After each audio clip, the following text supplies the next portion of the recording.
அன்னை வயல் பை சிங்கிஸ் ஐத்மாத்தவ். அத்தியாயம் 5. தூரத்தில் சண்டை நடந்து கொண்டிருந்தது. இரத்தம் பெருகிக் கொண்டிருந்தது. ஆனால் நாங்களோ உழைப்பு என்ற போரில் ஈடுபட்டிருந்தோம். காசிம் எச்சரித்தது சரியாயிற்று. நாங்கள் எவ்வளவுதான் முயற்சி செய்தும் கடைசி பயிர் கொஞ்சம் வயலிலும் கொஞ்சம் களத்திலும் எஞ்சியிருக்கையிலேயே வெண்பனி பெய்யத் தொடங்கிவிட்டது.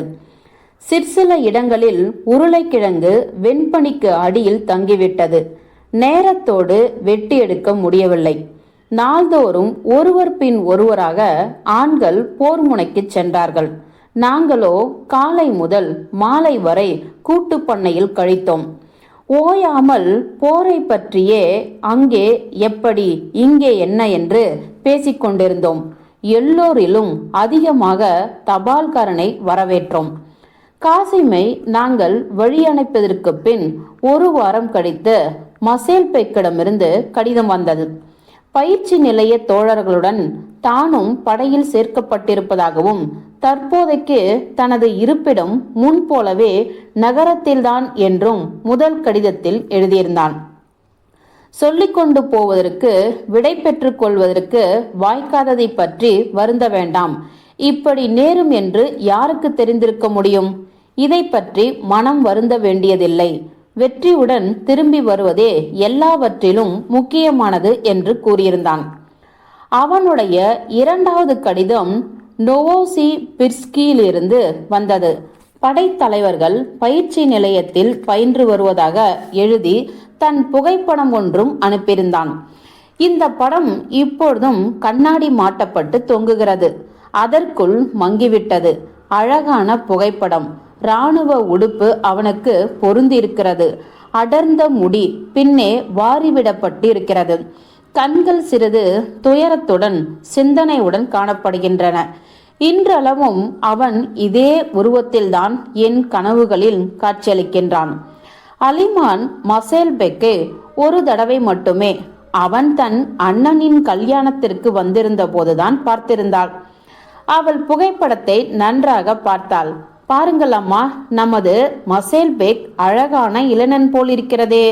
அப்பொழுது நடுவில் திரை இருந்தபடியால் அவனை நான் சரியாக பார்க்கவில்லை. மணப்பெண்ணான எனக்கு மறுபுறம் இருந்து அவனை உற்று பார்க்க கூச்சமாக இருந்தது. நான் நாணினேன். அவன் திரும்பி வந்து தன்னை போலவே படிப்பாளியான அழகிய பெண்ணை கல்யாணம் செய்து கொண்டால் நன்றாக இருக்கும் அல்லவாமா என்றாள். நான் ஒப்புக்கொண்டேன். அந்த நாளை பற்றி நானே கனவு காணத் தொடங்கினேன்.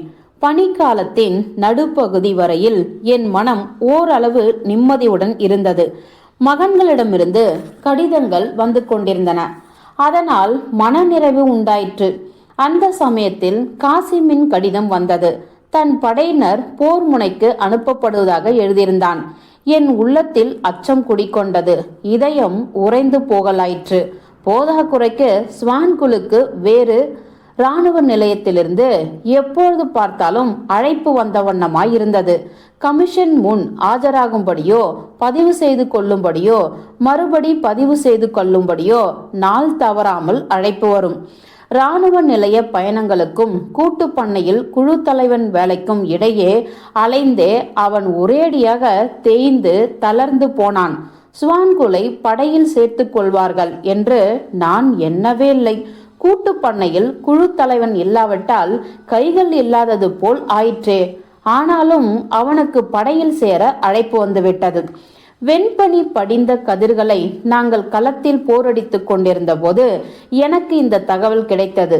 செய்தி தெரிந்ததுமே நான் கவர்தடியை வைக்கோலுக்குள் செருகிவிட்டு குளிர்ந்து போயிருந்த பிடியில் முகத்தை ஊன்றிக்கொண்டு அப்படியே நின்றுவிட்டேன். எண்ணங்களை முறைப்படுத்தி கொள்ள என்னால் முடியவில்லை. எப்படி இருப்பது? மேற்கொண்டு எப்படி வாழ்வது? 2 மகன்கள் ஏற்கனவே அங்கே இருக்கிறார்கள். இப்பொழுது கணவனும் அங்கேயே போர் முனைக்கு போகிறான். இதற்குள் ஸ்வான்குல் தானே குதிரை மீது வந்து சேர்ந்தான். ஒன்றும் பேசாமல் இறங்கி என்னிடம் வந்தான். வா, வீட்டுக்கு போகலாம், ஏற்பாடுகள் செய்ய வேண்டும் என்றான். நான் குதிரை மேல் சவாரி செய்தேன். அவன் அருகே நடந்தான். நடந்து கொண்டே பேசுவது அதிகமாக சௌகரியமாக இருக்கும் என்றான். ஆனால் பேச்சு ஓடவில்லை. பெரும்பாலும் மௌனமாகவே இருந்தோம். பேசுவதற்கு விஷயம் இல்லாததால் அல்ல, பேசுவது சங்கடமாக இருந்ததால் எண்ணங்கள் உள்ளுக்குள்ளேயே பிணைக்கப்பட்டிருந்தன. அவற்றை வெளிப்படுத்துவதற்கு பயங்கரமாக இருந்தது. இந்த விதமாக நாங்கள் சென்றோம். நான் குதிரை மேலும் அவன் கால்நடையாகவும். மங்கிய சாம்பல் நிற மேகங்கள் வானில் கவிந்திருந்தன. மஞ்சள் நிற சமவெளியிலிருந்து வாடைக்காற்று வீசியது. கூதல் அடித்தது. பனி புயல் வருவதற்கான அறிகுறிகள் தென்பட்டன. நான் இரு புறங்களிலும் பார்வையை செலுத்தினேன். வயல் ஓய்ந்து போய் வெறுமையாக கிடந்தது. ஆட்களின்றி, அரவம் இன்றி, இயக்கம் இன்றி குளிர்ந்து கருத்து காணப்பட்டது. ஸ்வான்குல் சுருட்டுக்கு பின் சுருட்டாக புகைத்து கொண்டு நடந்தான். அப்புறம் என் கையை பிடித்து கொண்டான். குளிரில் விரைத்து விட்டாயோ என்று கேட்டான். நான் ஒன்றும் சொல்லவில்லை. அவன் ஏதோ கூற வாயெடுத்தவன் மௌனமாகிவிட்டான். ஒருவேளை தனது எண்ணங்களை பகிர்ந்து கொள்ள விரும்பினான் போலும். இதோ நானும் மகன்கள் போன வழியிலேயே போய்விடுவேன்.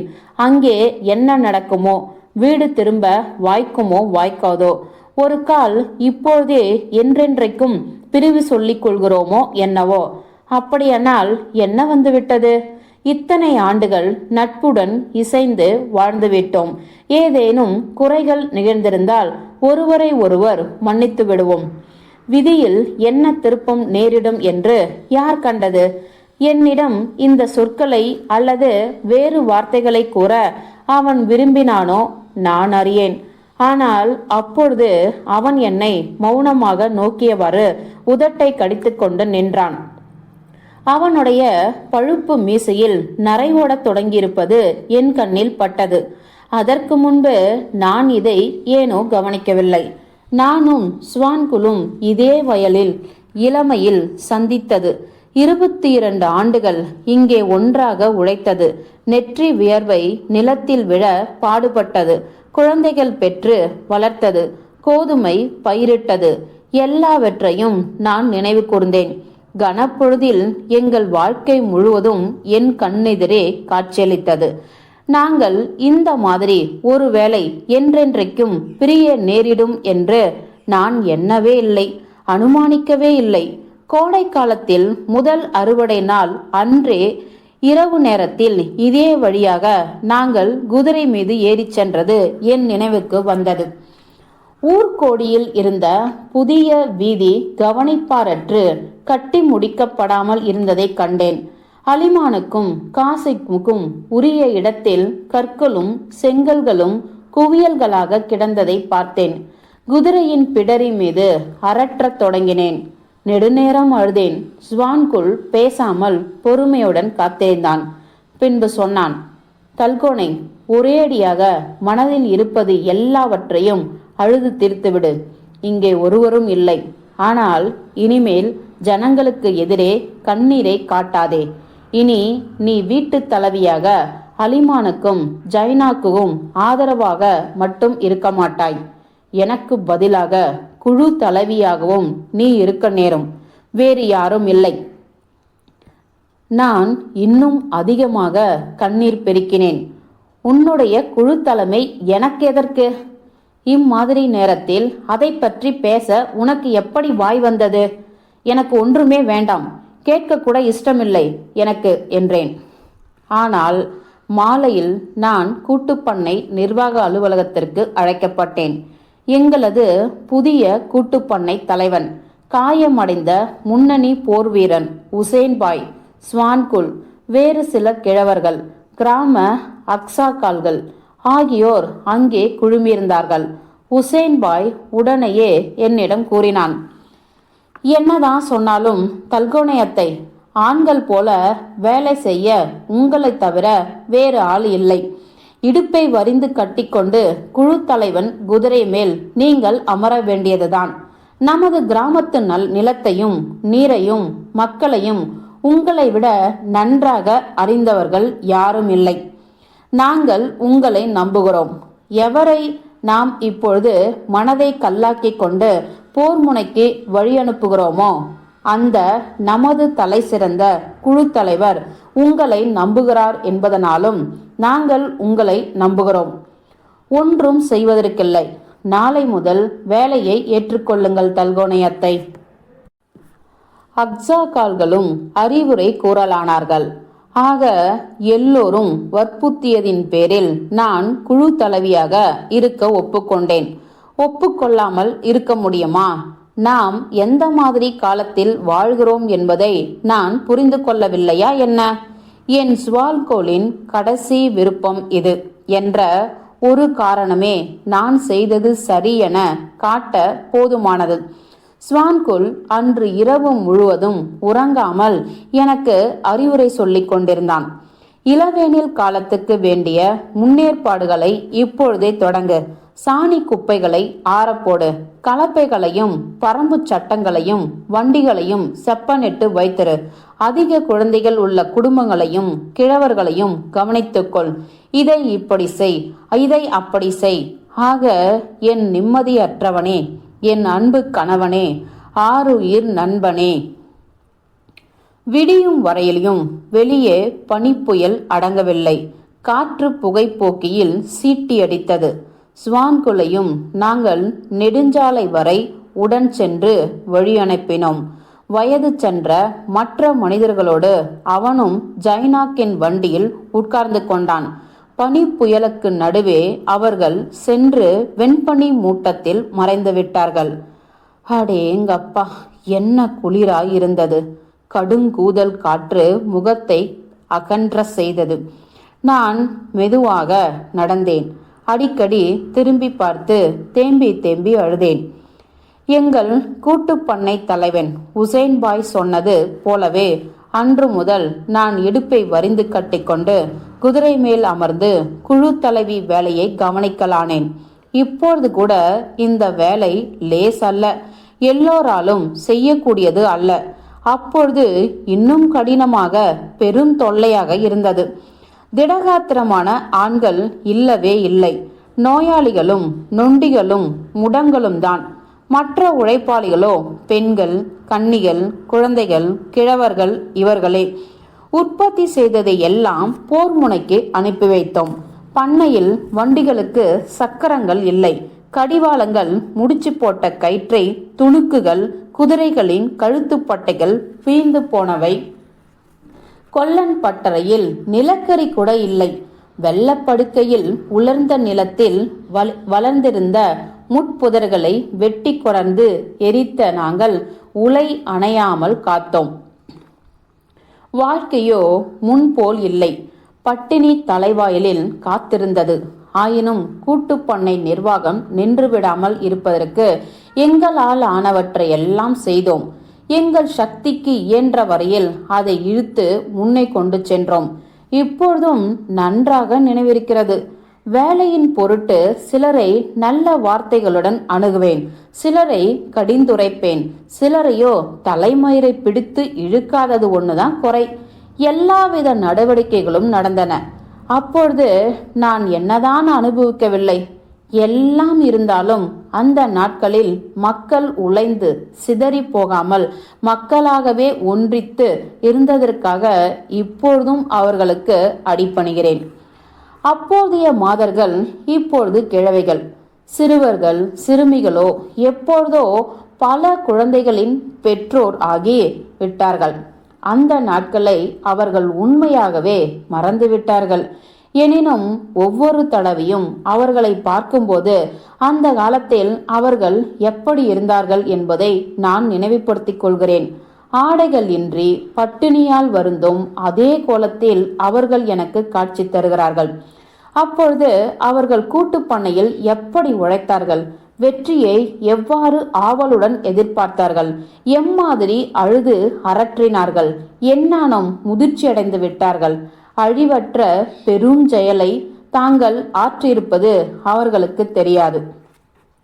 என்னவெல்லாம் தான் அனுபவிக்க நேர்ந்த போதிலும், எனது தோள்கள் எவ்வளவுதான் கூனி போய்விட்ட போதிலும், குழு தலைவியாக வேலை செய்ததற்கு நான் ஒரு காலம் வருந்த மாட்டேன். பொழுது புலரும் வேலைக்கே கிளம்பி கூட்டுப்பண்ணை அலுவலக முகப்பு வெளியே சேர்ந்து விடுவேன். அப்புறம் பகல் முழுவதும் குதிரை மேல் ஏறி சுற்றி வந்த வண்ணமாய் இருப்பேன். அங்கே போக வேண்டும், பின்பு இங்கே போக வேண்டும், ஸ்டெப்பி வெளியிலும் பிறகு மலை மேலும் பார்வையிட வேண்டும். பொழுது சாய்ந்த பின்னர் நள்ளிரவு வரையிலும் அலுவலக வேலை. இவ்வாறாக நாட்கள் எப்படி கழிந்து விட்டன என்று நிதானிக்கவே எனக்கு முடியவில்லை. ஒருவேளை இதுதான் என்னை காப்பாற்றியது போலும். சில சமயங்களில் ஆட்கள் துயரம் காரணமாக துக்கம் மிகுதியால் என்னை வைத்து திட்டினார்கள், கழுத்தை பிடித்தார்கள், வேலை செய்யாமல் போட்டுவிட்டார்கள். என்றாலும் எனக்கு மனத்தாங்கல் இல்லை. அம்மாதிரி சந்தர்ப்பங்களில் நான் ஜைனாக்கின் தலையிலையும் அலிமானின் தலையிலையும் அதிக வேலையை சுமத்து விடுவேன். அல்லும் பகலும் அவர்களுக்கு நிம்மதி கிடைக்காது. அவர்களை அப்படி ஈவிரக்கமின்றி வேலை வாங்கியதற்கு நான் பச்சாவப்படவில்லை. இப்படி வேலையில் ஈடுபட்டாரவிட்டால் வேதனை நிறைந்த எண்ணங்களும் அச்சமும் எங்களை நசுக்கியிருக்கும். ஒரே குடும்பத்திலிருந்து 3 பேர்கள் போருக்கு சென்றிருந்தார்களே, அதை பற்றி சிந்தனை செய்யாதிருக்க முடியுமா? காசிமிடமிருந்து 2வது மாதமாகியும் ஒரு செய்தியோ ஆள்வழி தகவலோ இல்லை. நானும் அலிமானும் ஒருவரை ஒருவர் நேராக நோக்காமல் கண்களை மறைத்துக் கொள்வோம். ஏற்கனவே பயங்கரமாக இருந்த விஷயத்தை காசிமை பற்றி ஒன்றும் பேசிவிடாமல் இருப்பதற்காக. நாங்கள் எப்போதாவது உரையாடினாலும் எதையெல்லாமோ பற்றியும் வேலையை பற்றியும் வீட்டு விவகாரத்தை பற்றியுமே பேசிக்கொள்வோம். நினைவுபடுத்தி கொள்ளாதிருக்க குழந்தைகள் போல முயன்றோம். பனிகாலத்தில் ஒரு நாள் நான் பட்டறைக்கு ஒத்தாசை செய்வதற்கு போயிருந்தேன். எங்கள் குதிரைகளுக்கு அங்கே லாடம் கட்டி கொண்டு இருந்தார்கள். திடீரென்று பார்க்கிறோம், எங்கள் கூட்டுப்பண்ணை தலைவன் உசேன் பாய் குதிரையை விரட்டி கொண்டு வந்தான். அவன் கையில் சிறு கடிதம் ஒன்று இருந்தது. உங்களுக்கு அவசர தந்தி வந்திருக்கிறது என்று என்னிடம் சொன்னான். எனக்கு மூச்சு திணறிற்று. உலைக்கூடத்தில் லாடம் அடிக்கும் சம்மட்டிகளின் ஓசை என் நெஞ்சில் தாக்குவது போலப்பட்டது. என் முகம் நொறுங்கி போயிற்று. இது என்ன, நீங்களா? தல்கோணையத்தை நொவாசி பிர்ஸ்கிலிருந்து மசேல் பேக் தந்தி அடித்திருக்கிறான். வாருங்கள், வாங்கிக் கொள்ளுங்கள், பயப்படாதீர்கள் என்று கத்தினான் உசேன் பாய். சேனத்திலிருந்து குனிந்து என்னிடம் காகிதத்தை கொடுத்தான். நீங்கள் உடனே ரயிலடிக்கு போங்கள். உங்கள் மகன் இந்த வழியாக பயணம் செய்கிறான். உங்களை பார்க்க விரும்புகிறான். உங்களுக்காக வண்டி தயார்படுத்தி குதிரைகளுக்கு வேண்டிய புல்லையும் ஓட் தானியத்தையும் எடுத்துக்கொள்ளும்படி உத்தரவிட்டிருக்கிறேன். நிற்காதீர்கள், புறப்படுங்கள் என்றான். எனக்கு மகிழ்ச்சியில் தலைகால் புரியவில்லை. பறந்து பறந்து வேலை செய்தேன். உலைக்கூடத்தில் ஓடி கூறினேன், நாங்கள் எல்லாவற்றையும் சமாளித்துக் கொள்கிறோம் குழு தலைவி, நீ சீக்கிரமாக ரயிலடிக்கு போ, நேரமாவதற்கு முன்பு என்று கொல்லர்கள் என்னை அவசரப்படுத்தினார்கள். நான் வீட்டை பார்க்க ஓடினேன். என்ன ஏது என்று எனக்கே சரியாக பிடிபடவில்லை. மசேல் பேக் ரயிலடிக்கு வரும்படி கேட்டுக்கொள்கிறான், மசேல் பேக் சந்திக்கும்படி வேண்டிக் கொள்கிறான் என்பது ஒன்றைதான் நான் அறிந்து கொண்டேன். தெருவில் ஓடினேன். குளிரான போதிலும் ஒரே கதகதப்பு, வியர்வை கொப்பென்று துளித்தது. ஓடிக்கொண்டே அறிவு நிதானம் இல்லாதவள் போல எனக்கு நானே பேசிக்கொண்டேன். வேண்டிக் கொள்கிறனாவது, என் அருமை மகனே, நான் தான் 1000 காதானாலும் கால்நடையாக ஓடோடி வந்து உன்னை பார்க்க சித்தமாயிருக்கிறேனே, பறந்து வந்து விடுவேனே. அடி தாயே, தாயே, என் மகன் எங்கே, எந்த திசையில் பயணம் செய்கிறான் என்பதை அப்பொழுது நான் புரிந்து கொள்ளவில்லை. வீட்டுக்கு ஓடி வந்து பரபரப்பாக சாப்பாடு தயாரித்தேன். இறைச்சி கறி சமைத்தேன். மசேல் பேக் நிச்சயமாக தனியாக இருக்க மாட்டான். அவன் தோழர்களும் உடன் இருப்பார்கள். வீட்டில் சமைத்த பண்டங்களை அவர்களுக்கு கொடுத்து உபசரிக்கட்டும். சேனப்பையில் தின்பண்டங்களை எல்லாம் போட்டு எடுத்துக்கொண்டு அன்றே நானும் அலிமானும் ரயில் நிலையத்துக்கு புறப்பட்டோம். ஜைனாக்குடன் போகவே முதலே நான் விரும்பினேன். ஆனால் அவன் மறுத்துவிட்டான். இல்லையம்மா, அலிமானை அழைத்து கொண்டு போ, நான் வீட்டுக்காரங்களை கவனித்துக் கொள்கிறேன், அதுதான் சரி என்றான். என் இளைய மகன் செய்தது சரி என்பதை அப்புறம்தான் நான் புரிந்து கொண்டேன். வயதில் சின்னவனானாலும் அவன் முட்டாள் அல்ல. அந்த நாட்களில் அலிமானின் மனம் என்ன பாடுபட்டது, அவள் எப்படி துன்பமும் துயரமும் பட்டு தவித்தாள் என்பதை அவன் யூகித்து தெரிந்து கொண்டிருந்தான் போலும். அலிமான் வேலை செய்து கொண்டிருந்த தீனிப்புல் வளைவுக்கு ஜைனாக் தானே ஓடிப்போய் அண்ணியை அழைத்தான். என் மருமகள் அவ்வளவு குதூகலமாக இருந்ததை நான் வெகு காலமாக காணவில்லை. அவள் மேனி எல்லாம் ஒளிர் சுடர்ந்தது, உற்சாகம் பீரிட்டது. என்னை விட அதிக அக்கறையுடன் ஆயத்தங்கள் செய்தாள். என்னை துரிதப்படுத்தினாள். சீக்கிரம் அம்மா, சீக்கிரம் தயாராகுங்கள். இந்தா மென்மயிர் தோல் மேல் கோட்டு, இந்தா பஞ்சிறகு தொப்பி அணிந்து கொள், புறப்படுவோம் என்று பறந்தாள். வழியில் போகும்போது கூட அவளுக்கு இருப்பு கொள்ளவில்லை. விரட்டு, இன்னும் வேகமாக ஓட்டு என்று வண்டிக்காரனை அவசரப்படுத்தினாள். சில வேளைகளில் கடிவாள வாரை தானே கையில் பிடித்துக்கொண்டு ட்ரியோ ஹை ஹை என்று உசுப்பியவாறு குதிரைகளை சாட்டையால் அடித்தாள். தடம் பதித்த வெண்பனி சாலையில் வண்டி வேகமாக உருண்டோடிற்று. குதிரைகள் உற்சாகமாக விரைந்தன. வண்டி சக்கரங்கள் மெல்லென கடகடத்தன. மசை போட்ட இருசுகளில் மெதுவாக இடித்தன. வெண்பனி வழி நெடுக்க ஒரே சீராக குதூகலமாக பெய்தது. இளங்கூதல் அடித்தது. அலிமானுடைய உடல் முழுவதும் வெண்பனி படிந்திருந்தது. அது அவளுக்கு எவ்வளவு அழகாக இருந்தது என்பதை அவள் அறியவில்லை. அவளுடைய தலை கம்பளி தலைக்குட்டை வெளியே நீட்டிக்கொண்டிருந்த தளர்மயிர் கூச்சங்கள், கழுத்துப்பட்டை ஆகியவற்றுடன் மேல் வெண்பனி அடர்த்தியாக படிந்திருந்தது. சிவ்வென சிவப்பெரிய கன்னங்கள் கொண்ட அவளது சமவதனமும் சஞ்சலத்துடன் பளிச்சிடும் கரு விழிகளும் வெண்பற்களும் முன்னிலும் அதிக வனப்புடன் பொழிந்தன. இளமையில் மனிதனுக்கு எல்லாம் பொருந்துகிறது. வெண்பனி கூட. அலிமான் வழி முழுவதும் வாய் ஓயாமல் பேசிக்கொண்டே இருந்தாள். மார்செல் பேக்கின் ரயில் வந்ததும் தன்னை பற்றி ஒன்றும் சொல்ல வேண்டாம் என்றும், அவன் தன்னை அடையாளம் கண்டு கொள்கிறானா என்று பார்க்கலாம் எனவும் என்னிடம் சொன்னாள்.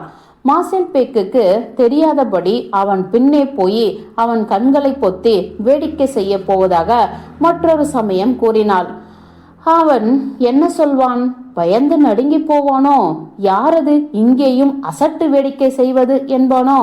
இவ்வாறு சொல்லி தனது கற்பனைகளை எண்ணி தானே கடகடவென்று வாய்விட்டு சிரித்தாள். அடி அலிமான், என் ஆசை மருமகளே, அவள் இப்படி நடந்து கொண்டதன் காரணத்தை நான் புரிந்து கொள்ள மாட்டேன் என்று நினைத்தாலோ ஒருவேளை? அவள்தான் மனிதத்தில் இருந்து தானாகவே வெளிக்காட்டிவிட்டாளே. திடீரென்று சிறிது நேரம் சிரிப்பை நிறுத்திவிட்டு மௌனமானாள். அப்புறம் தனிந்த குரலில் முணுமுணுத்தாள். மசேல் பெக், காசிமின் அச்சி, அவர்கள் இரட்டை பிள்ளைகள் போல, அப்படித்தானே? இது என் காதில் படவில்லை போல நான் பாசாங்கு செய்தேன். அவள் ஏதோ தன் சிந்தனையில் ஆழ்ந்தவளாக பேசாமல் இருந்தாள். பிறகு வண்டியோட்டிடமிருந்து கடிவாள வாரை வாங்கி டிரியோ என்று கத்தி குதிரைகளை விரட்டினாள். மாலை வருவதற்கு நாங்கள் ரயில் நிலையத்தை அடைந்துவிட்டோம். வண்டியை நிறுத்தியதுதான் தாமதம். அலிமானும் நானும் பிளாட்பாரத்துக்கு ஓடினோம். ஏதோ மசேல் பேக் அந்த கணமே வர வேண்டும் போல. அங்கே ஒருவரும் இல்லை. நாங்கள் சுற்றுமுற்றும் பார்த்தோம். எங்களை ஏக்கம் கவ்விக்கொண்டது. எங்கே போவது, என்ன செய்வது என்று தெரியாமல் அனாதைகளைப் போல நின்று கொண்டிருந்தோம். தண்டவாளங்களும் குறுக்கு கட்டைகளும் இடையே தரை காற்று வீசிக்கொண்டிருந்தது.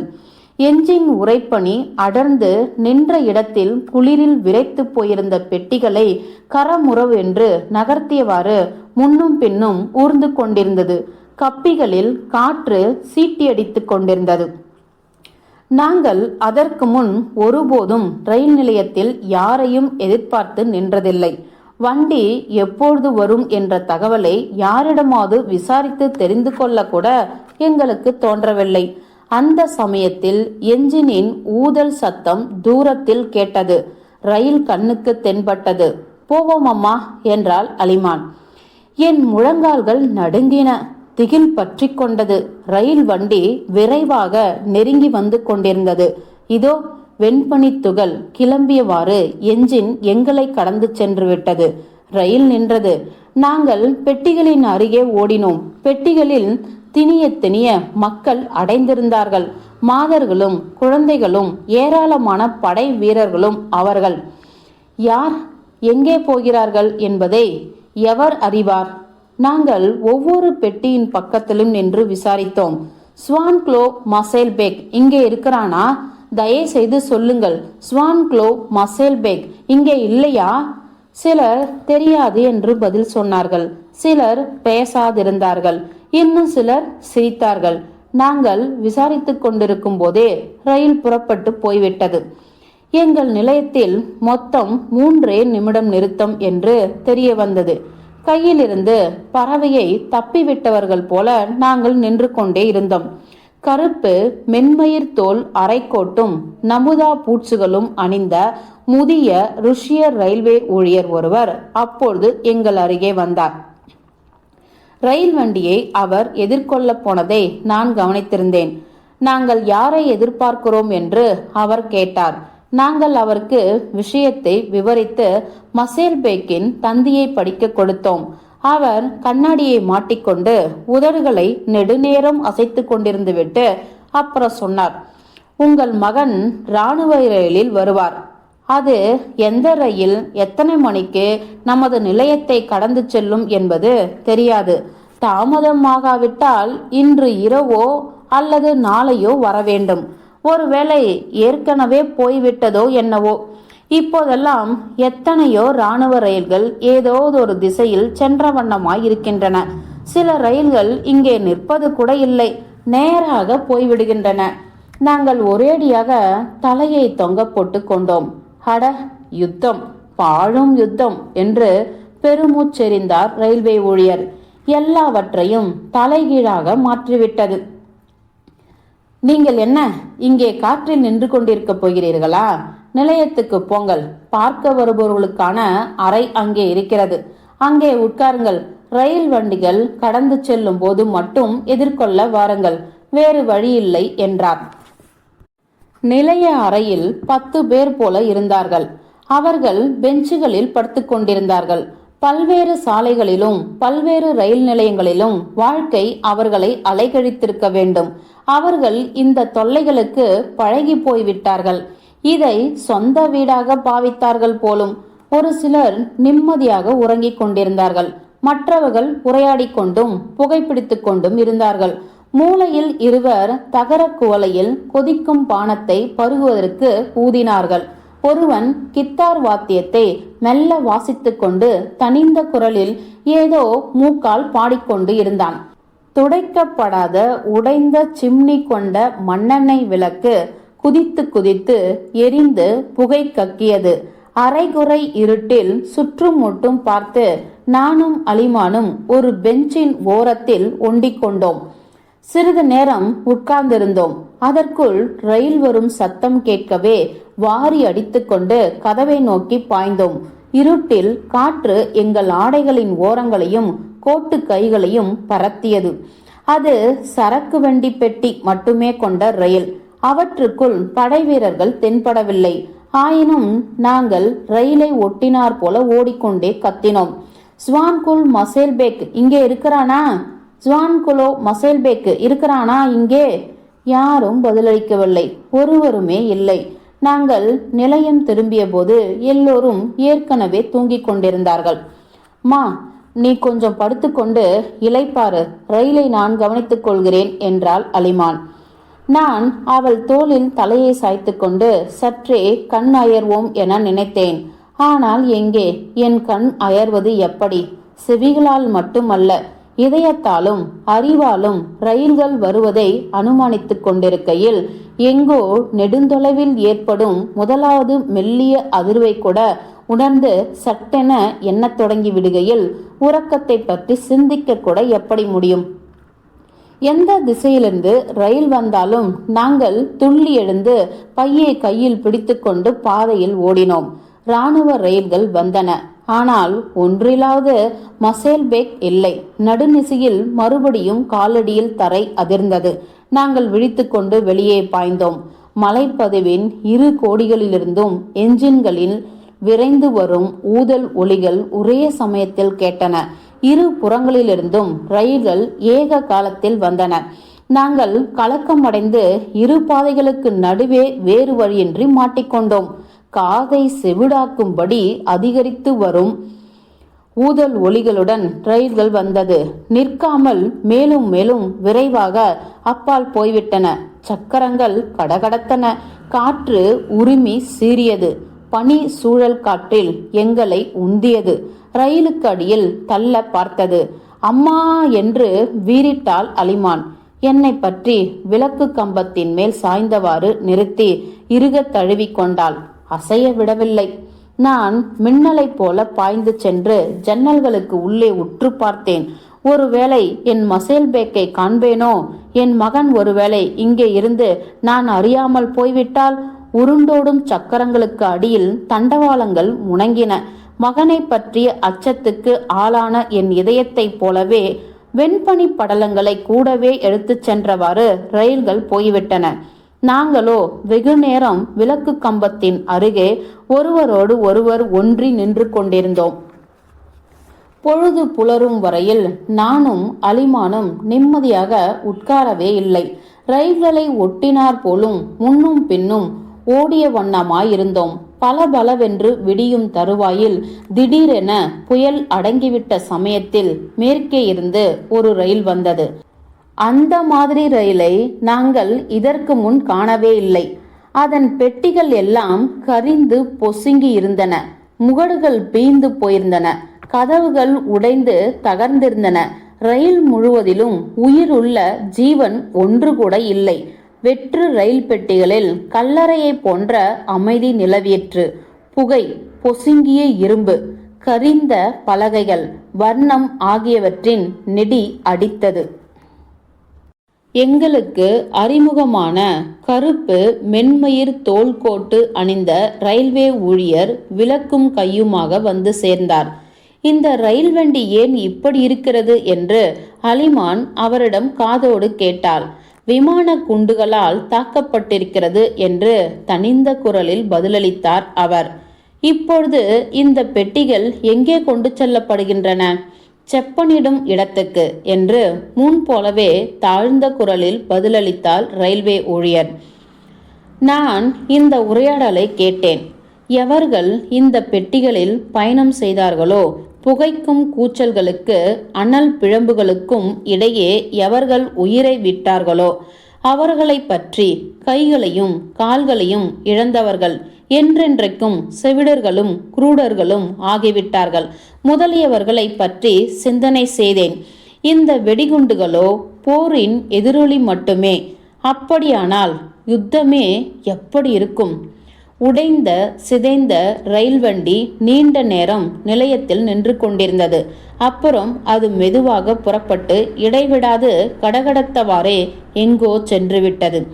அது போன வழியை நான் ஏங்கிய உள்ளத்துடன் பார்த்து கொண்டிருந்தேன். உடைந்து சிதைந்த ரயில் எந்த திக்கிலிருந்து வந்ததோ அதே திக்கில் மசேல் பேக்கும் இதோ போகப் போகிறான். அப்புறம் காசிம் என்னவானான்? ஷுவான்குல் எப்படி இருக்கிறான்?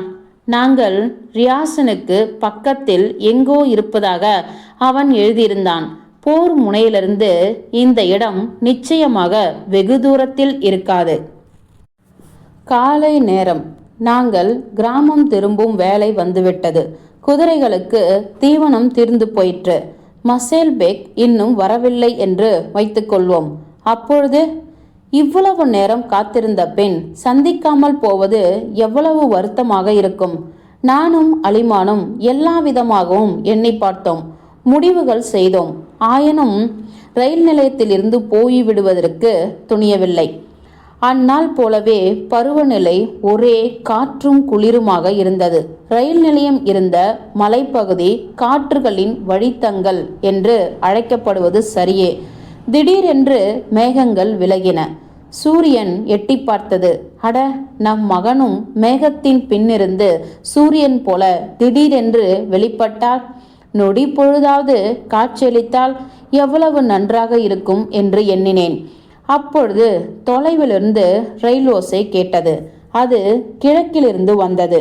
என்ஜினின் உரத்த இரட்டை ஊதல் மலைப்பதிவில் உருண்டு ஒலித்தது. காலடியில் தரை அதிர்ந்தது. தண்டவாளங்கள் கனகனத்தன. பேரிரைச்சலுடன் புகையும் ஆவியும் கக்கிக் கொண்டு சிவந்த சக்கரங்களுடனும் வெப்பம் வீசும் விளக்குகளுடனும் 2 கருத்த என்ஜின்கள் வந்தன. அவற்றின் பின்னே டிராக் மேடைகள், மேல் டாங்கிகளும் பீரங்கிகளும் கித்தான் போர்வையால் மூடப்பட்டு வந்தன. அவற்றின் அருகே மென்மயிர் தோல் மேல் கோட்டுகள் அணிந்து கைகளில் துப்பாக்கிகள் தாங்கி நின்றார்கள் பாராக்காரர்கள்.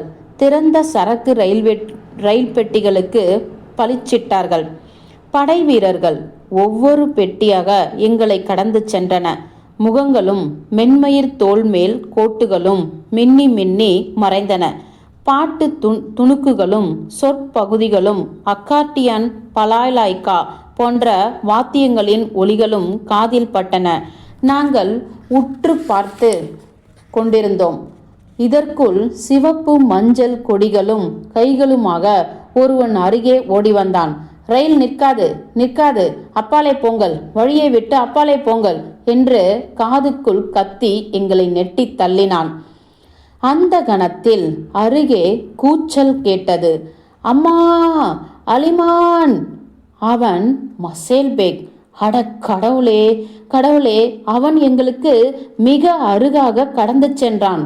ஒரு கையால் கதவை பற்றி கொண்டு உடம்பு முழுவதையும் பெட்டிக்கு வெளியே நீட்டியபடி மறு கையால் எங்களை நோக்கி தொப்பியை ஆட்டியவாறு கத்தி பிரிவு சொல்லி கொண்டான். மசேல் பேக் என்று நான் கூவியது மட்டுமே எனக்கு நினைவிருக்கிறது. அந்த குறுகிய கணத்தில் அவனை துல்லியமாகவும் தெளிவாகவும் கண்டேன்.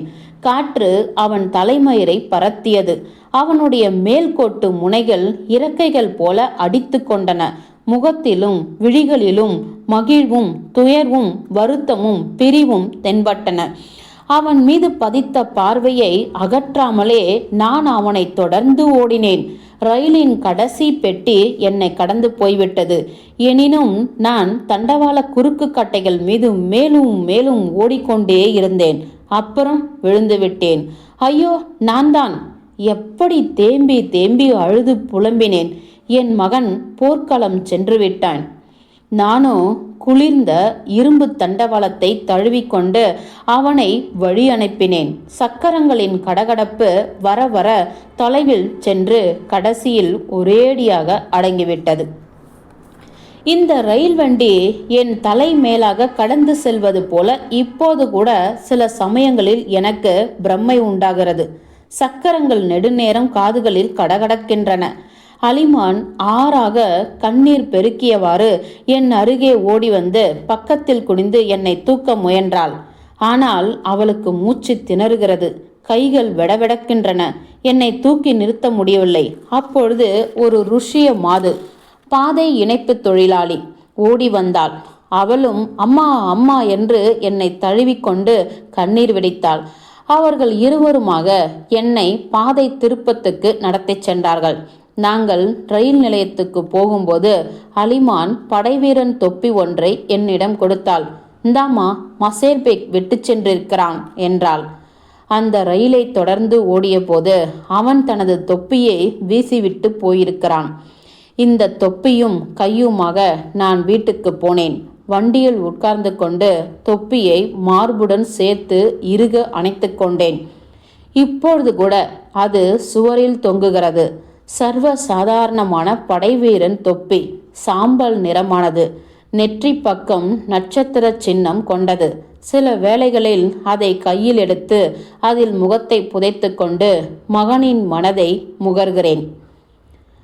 அத்தியாயம் 5 முடிந்தது. அன்னை வயல் பை சிங்கிஸ் ஐத்மாதவ். அத்தியாயம் 6. சொல் என் அருமை நிலமே. ஒரு தாய் தன் மகனை ஒரே ஒரு தடவை மின்வெட்டு போல மட்டுமே காண்பதற்கு ஒரு தாய் எந்த காலத்தில் இவ்வளவு துன்பம் உழன்று இவ்வளவு தொல்லைப்பட்டிருக்கிறாள்? சொல். எனக்கு தெரியாது தல்கோனை. உன் காலத்தில் நடந்தது போன்ற யுத்தம் உலகம் இதுவரை அறிந்திராத ஒன்று. மகனை இவ்வளவு பதைப்புடன் எதிர்பார்த்த கடைசி தாய் நானாகவே இருப்பேனாக. இரும்பு தண்டவாளத்தை தழுவிக்கொண்டு குறுக்கு கட்டைகளில் தலையை மோதிக்கொள்ளும் நிலைக்கு வேறு எவரையும் ஆண்டவன் ஆளாக்காதிருப்பானாக. நீ வீடு திரும்பிய போது நீ மகனை சந்திக்கவில்லை என்பதை தொலைவிலிருந்தே அனுமானிக்க முடிந்தது. நீ மஞ்சள் பாரித்து போய் குழி விழுந்து துயர் ததும்பும் விழிகளுடன் காணப்பட்டாய். நீண்ட காலம் நோயுற்றிருந்தவள் போல. 1 மாதம் நான் உண்மையில் காய்ச்சலாக கிடந்திருந்தால் மேலாயிருக்கும். பாவம் தல்கோனை, அந்த ஆண்டுதான் உன் முடி நரை ஓடி தொடங்கிற்று. அதற்கு முன்பெல்லாம் உன்னுடைய பின்னல்கள் எவ்வளவு கனமாக அடர்த்தியாக இருக்கும். அப்பொழுது முதல் நீ கடுகடுவென்று மௌனமாக இருக்கத் தொடங்கிவிட்டாய். பேசாமல் இங்கே வருவாய். பற்களை இறுக கடித்து கொண்டு போய்விடுவாய். ஆயினும் நான் புரிந்து கொண்டேன். ஒரு தடவைக்கு மற்றொரு தடவை உன் நிலைமை முன்னிலும் அதிக கஷ்டமாகி வந்ததை உன் கண்ணிலிருந்து கண்டுகொண்டேன். ஆமாம் அன்னை நிலைமை, என் வசமின்றியே நிலைமை கஷ்டமாகிக் கொண்டு போயிற்று. என் ஒருத்திக்கு மட்டும் துன்பம் வந்திருந்தலாவது பரவாயில்லை. யுத்தத்தின் இடர்களுக்கு ஆளாகாத ஒரு குடும்பம் கூட, ஒரு மனிதன் கூட இல்லையே. இழவு குறி காட்டும் கருப்பு காகிதங்கள் வந்து கிராமத்தில் ஒரே நாளில் 2-3 வீடுகளில் அழுகையும் சாப குரல்களும் ஏக காலத்தில் கிளம்பிய போது இரத்தம் கொதித்தது. பழிவாங்கும் விருப்பத்தால் கண்கள் இருண்டன, நெஞ்சு பற்றி எரிந்தது. அதே நாட்களில் நான் குழு தலைவியாக இருந்தேன். என் துயரையும் பிறருடைய துன்பத்தையும் வெளிக்காட்டாது அடக்கிக் கொண்டேன். கெட்ட காலம், பஞ்சம், குளிர் எல்லாவற்றையும் மக்களுடன் பகிர்ந்து கொண்டேன் என்பது பற்றி பெருமைப்படுகிறேன். அதனால்தான் நான் நிமிர்ந்து நின்றேன். மற்றவர்கள் பொருட்டு தாங்கிக் கொண்டேன். இல்லாவிட்டால் விழுந்திருப்பேன். யுத்தம் என்னை மிதித்து துவைத்து புழுதியாக்கியிருக்கும். அப்பொழுது நான் புரிந்து கொண்டேன், யுத்தத்தில் ஒரே ஒரு நீதிதான் உண்டு. அடிக்க வேண்டும், போராட வேண்டும், வெல்ல வேண்டும். இல்லாவிட்டால் சாவு. என் அருமை வயலே, அதனால்தான் நான் எப்பொழுதும் குதிரை மேல் ஏறி இங்கு வந்தேன். உன்னை கலவரப்படுத்தாமல் மௌனமாக அஞ்சலி செலுத்திவிட்டு பேசாமல் திரும்பினேன். அத்தியாயம் 6 முடிந்தது.